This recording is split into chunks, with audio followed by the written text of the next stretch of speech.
Léo et Max étaient les meilleurs amis du monde. Inséparables depuis la maternelle, ils passaient chaque instant libre ensemble, partageant les petits et grands moments de la vie. Leur complicité était évidente pour tous ceux qui les connaissaient.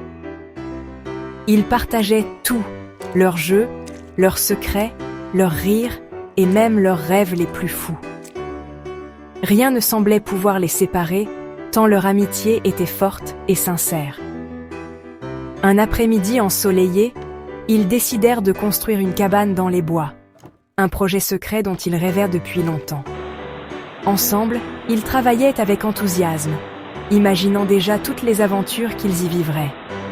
Ce serait leur refuge secret, un lieu magique rien que pour eux, où ils pourraient se retrouver à l'abri du monde et inventer 1000 histoires.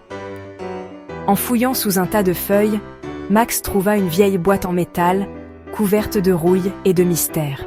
« On y cache nos trésors », proposa-t-il, les yeux brillants d'excitation à l'idée de créer un coffre secret. Léo hocha la tête, enthousiaste, déjà en train de réfléchir à ce qu'il pourrait y déposer. Ils y placèrent des babioles précieuses, une bille multicolore, un vieux badge, une plume d'oiseau bleu et d'autres petits objets qui avaient pour eux une valeur inestimable. Leur pacte d'amitié scellé à jamais, ils se promirent de toujours veiller l'un sur l'autre, quoi qu'il arrive, et de garder leur secret pour l'éternité. Un jour, tout a basculé.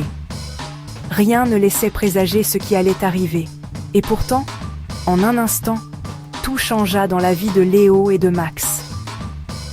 La famille de Max devait déménager, une nouvelle qui tomba comme un coup de tonnerre.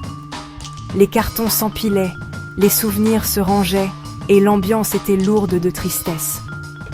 Loin, très loin, de l'autre côté de l'océan, Léo se sentit perdu, comme si une partie de lui-même s'envolait vers l'inconnu. Son cœur se serra dans sa poitrine, envahi par la peur de l'absence et le vide qui s'annonçait. Comment imaginer la vie sans son ami? Les rires partagés, les secrets échangés, tout semblait soudain si lointain. Le jour du départ arriva trop vite, comme si le temps s'était accéléré pour les séparer plus tôt. Max serra Léo dans ses bras, un dernier câlin plein de promesses silencieuses et d'émotions retenues. « Tu me manques déjà », chuchota-t-il, les yeux humides, la voix tremblante, incapable de cacher sa peine. Léo ne put retenir ses larmes, laissant couler sa tristesse sur ses joues, impuissant face à la séparation. Le camion démarra, laissant Léo seul sur le trottoir, le cœur brisé, regardant s'éloigner son meilleur ami et une page de son enfance. Avant de partir, Max avait glissé quelque chose de spécial dans la main de Léo, un geste plein de tendresse. Une petite pierre lisse, trouvée près de leur cabane secrète, symbole de leur amitié. « Garde-la précieusement », avait dit Max, la voix douce mais sérieuse. « Elle te rappellera toujours notre promesse, même quand je ne serai pas là. Reviens-moi un jour, Léo.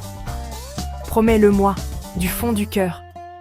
Reviens-moi. » Les mots résonnaient sans cesse dans la tête de Léo.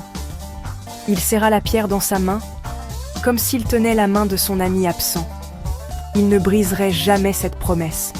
Il s'en faisait la certitude. Il retrouverait Max, c'était sûr. Il n'en doutait pas un instant. Les années passèrent, emportant avec elles les souvenirs d'enfance, mais laissant derrière une trace indélébile dans le cœur de Léo. Léo grandit, traversant les étapes de l'adolescence, mais n'oublia jamais son ami. Chaque jour, il repensait à leurs aventures, à leurs rires partagés et à la promesse qu'ils s'étaient faite. Il gardait la pierre précieusement, symbole de leur lien indéfectible, la serrant parfois dans sa main lors des moments de doute, comme pour sentir la présence de Max à ses côtés. Un matin, alors que tout semblait ordinaire, une lettre arriva. Une écriture familière sur l'enveloppe fit battre son cœur plus fort. C'était Max. Max lui annonçait qu'il avait organisé un voyage, qu'il revenait enfin, fidèle à sa promesse d'enfant. Sans attendre, Léo courut à travers la forêt, le cœur battant, vers leur cabane secrète, là où tout avait commencé. Elle était là, un peu délabrée, couverte de mousse et de souvenirs, mais toujours debout, témoin silencieux de leur amitié. Et devant, se tenait Max, grandi lui aussi, mais avec le même éclat dans les yeux. Plus grand, le sourire aux lèvres, il tendit la main. « Réviens-moi », avait dit Max autrefois. Et Léo était là, fidèle à sa promesse. Les amis se retrouvèrent enfin, le temps n'ayant effacé ni leur amitié, ni leurs promesses, mais les ayant rendues plus précieuses encore.